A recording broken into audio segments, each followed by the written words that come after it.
Strawberries don't do very well here in tunnels, probably because it's too hot. They do fine in England, but it's a lot cooler in the UK than it is here, and so it just gets too hot. And these are an ever-bearing type. One is Seascape, and the other is Albion. Okay, Seascape is on the right-hand side, or the east side, and Albion's on the west side. And these are day-neutral types. And a little bit about these is that Eric asked me if I had room in my tunnel for this, and I said yes I do, as long as they can be on the same system that my vegetables are on. And so he said, well, that's okay. So these are getting not much in the way of nutrition, and they're getting about 4 gallons per sock a day in water.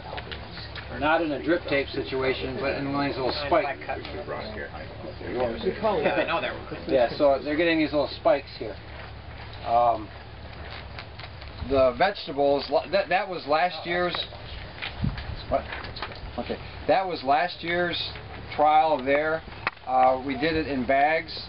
The whole idea here is to try to grow vegetables organically in these tunnels. You can't move the tunnel very easily, because you could, but these things are drilled in the ground and take a lot of work. So I thought, well, instead of rotating the crop, let's rotate the soil. So last year they were in bags, did not like that process, did not like the way the roots had to grow.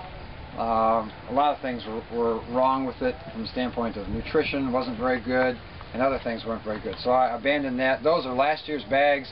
I knew somebody would ask me, well, can I use the bags again? And you can look at the answer and say, no, the bags are exhausted. There isn't anything left in those bags.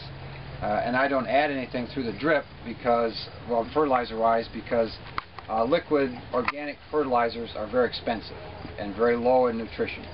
And so I didn't want to do that. So this is this year's.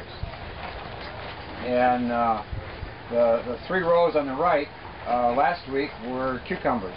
We took those out, and now we have new cucumbers coming in. I'm still not very happy with the tomatoes, not at all. But you're seeing some things here that we learn. Sometimes we learn more from mistakes than successes. And here at the university, we try to go through all the mistakes so that you don't have to do that.